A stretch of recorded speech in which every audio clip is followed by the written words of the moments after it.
Bit late on the weekly wrap up this week. Technology flummoxed me, beat me into the ground. God damn. How are we going to fix this? Well, I'm going to talk about what I was reading last week and then get on to what I'm going to be reading and whatever else is happening around my life at the moment. So, just off for the summer. For those that don't know, I sort of teach sometimes. So I've got 6 weeks off or something to get plenty of reading done, although realistically, I spend the first lot of it. I know a lot of people think people who teach have it very easy with all this time off. The first couple of weeks are very much about recuperation. Like, it's not about putting the feet up necessarily. There's an awful lot of catching up on the excesses that you put your body through when it comes through teaching, even though I was kind of off for an awful lot. Anyway, a lot of boring stuff that in general. Let's talk about what I was reading. And I finished 2 books and made a start on a couple of a good start on a couple of others. I'm going to talk about Elena Knows by Claudio Pinheiro to start off with. It's been released by Charcoal Press over here, and it looks sort of thick, but it's only about 150 pages. And but this is a really interesting book because essentially it's an Argentinian novel translated by Francis Riddle, as you'll see here, and it purports to be. I'd read the blurb of this a few weeks ago when I was talking about it. I was planning to read it, and it's the fact that a mother finds out that her daughter has been killed, and she goes to try and find out, who killed her, that kind of stuff over the period of 24 hours. Now, there's a bit more to it than that, because essentially one of the reasons that she's having to do it is because everybody else believes that she's committed suicide, but the mother has reasons for believing very fervently that it couldn't possibly be suicide, and she goes to go through the investigation herself over the period of 24 hours. But the 24 hours is where the interesting part of it comes along, because this book is just not about a mother who's in grief.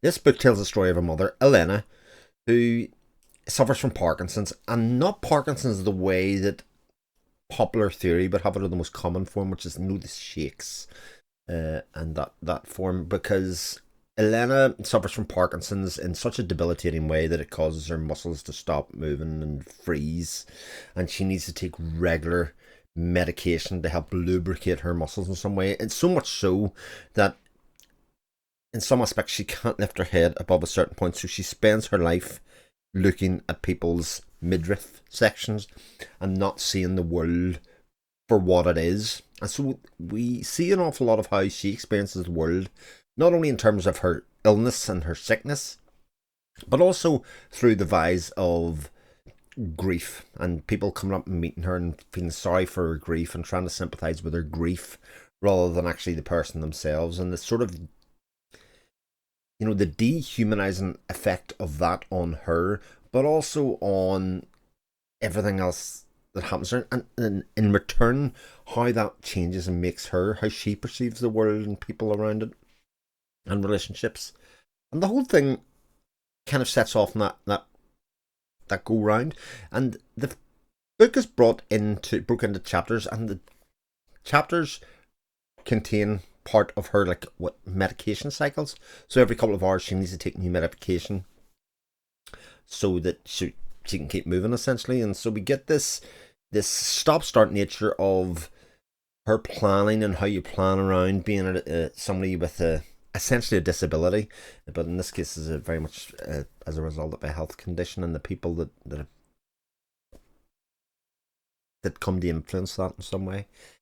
And we get flash forwards and flashbacks about periods of her life as we explore both that illness, that condition, but also then the relationship with her daughter and for the other people that they've been through their life. And it all culminates in what I would say is a pretty spectacular final act in some ways, as we come to realize a lot of things about Elena's daughter, and some of the things in their past. Like, why is it 24 hours? Why is she leaving the house? Where is she going? Who's she going to see? All of these things. And it's an incredibly powerful book about people, and about people that don't get seen or people that get judged And I found it an incredibly powerful read, and I found it one that was pretty easy to get through in terms of being always giving you something, page after page after page, whether it's an exploration of the illness, whether it's an exploration of her state of mind and how it changed over the years, about her past, and about the people that she comes into contact with. Elena Knows is a terrific book. The other book that I finished, again, I talked a good bit about last week, and that was Pearl's Gate by Janny Wurts, book 6 in the Wars of Light and Shadow. Best book of the series by a long way, and this culminates in a run of chapters towards the end that is very much an examination of one of the main characters in the series. And I talked a little bit this last week. I'm going to take a drink though. We're in one of those max drinks. Alcohol today.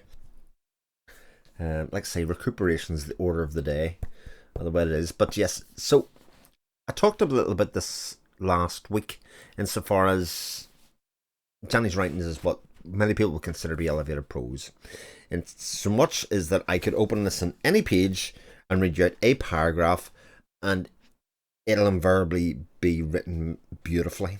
You know, it'll be written in a style that is very lyrical, that is very methodical and meaningful. Every word is picked very carefully. They're put together, you know, in alliterative terms, in lyrical style, and every word sings off the page.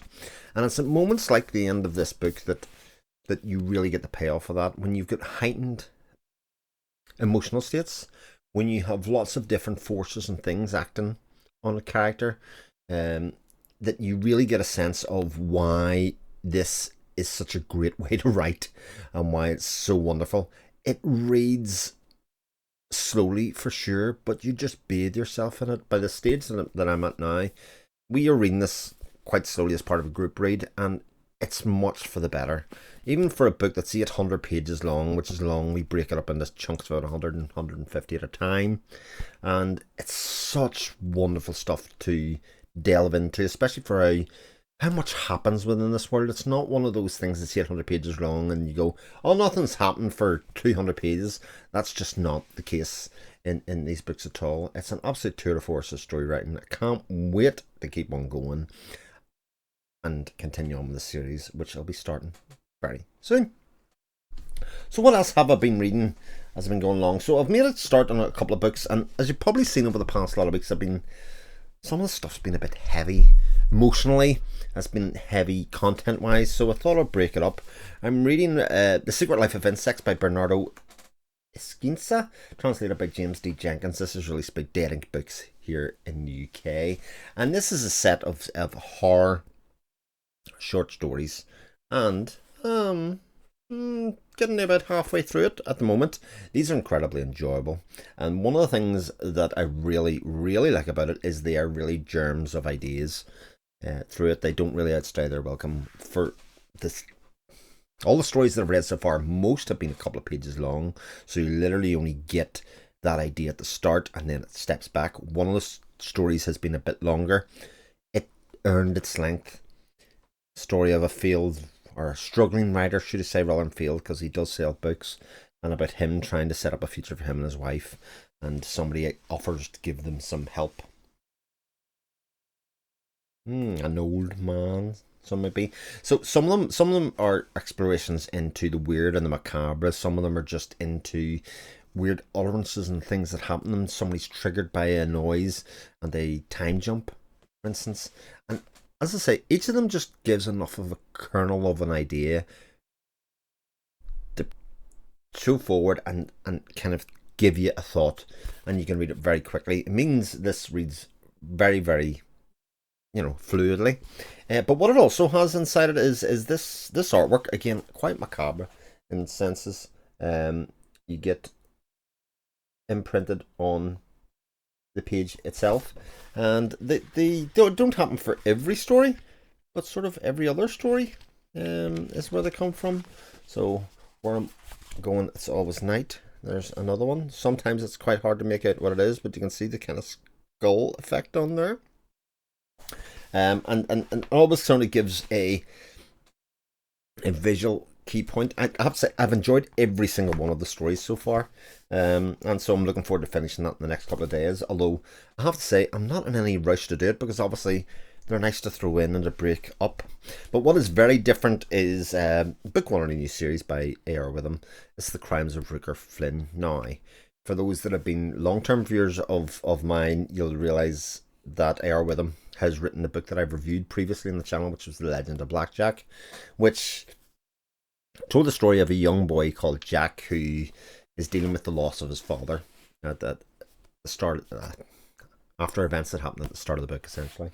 And he gets taken away to a magical world called Keymark.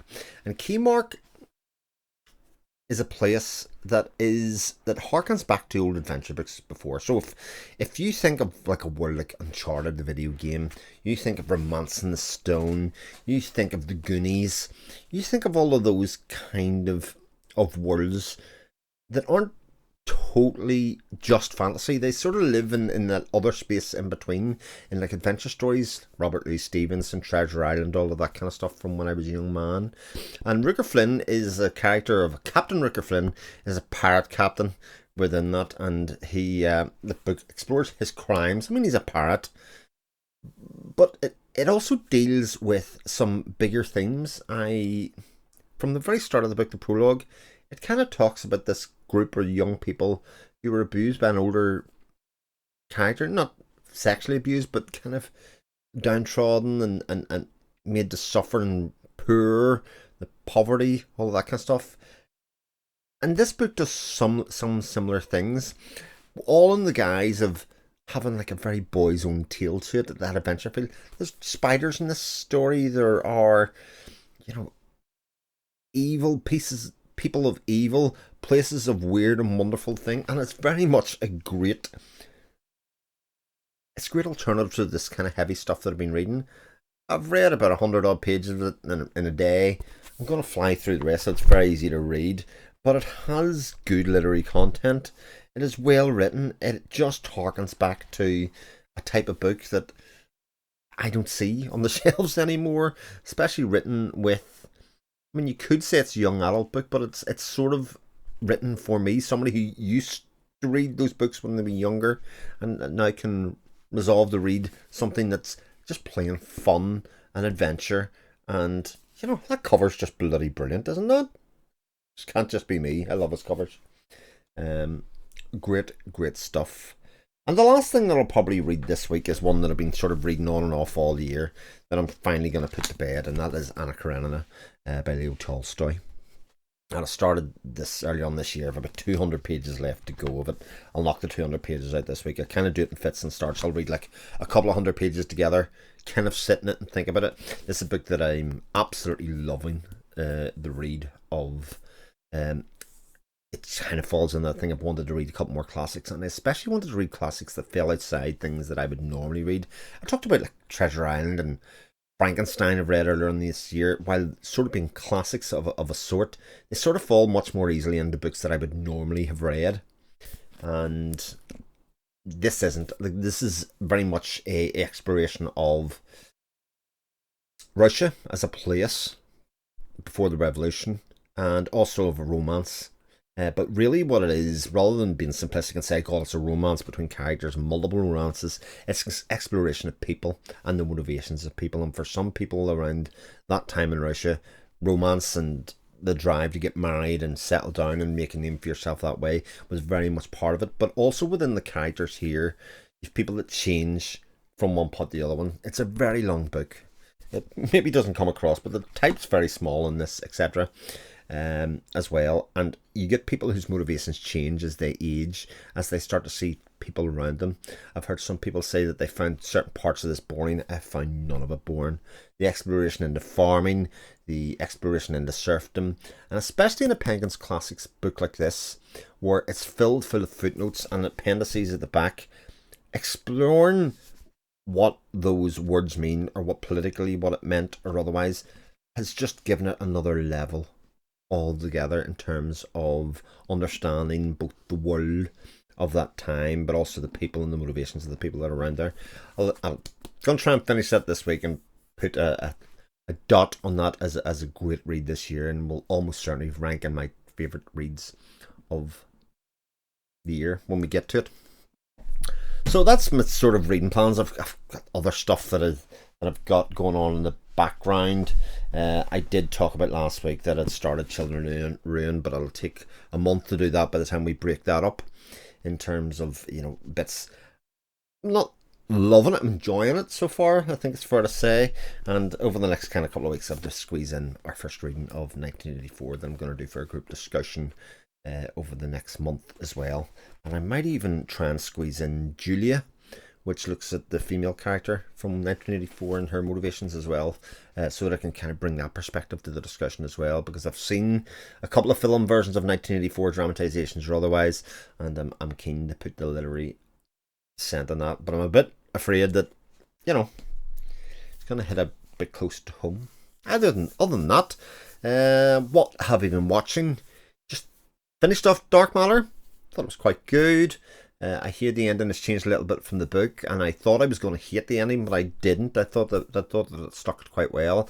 I've been continuing on with the New Look, which is a story around the end of the Second World War of Coco Chanel and Christine Dior, and their kind of involvement with the war and how the war affected them in occupied France. Very slow going.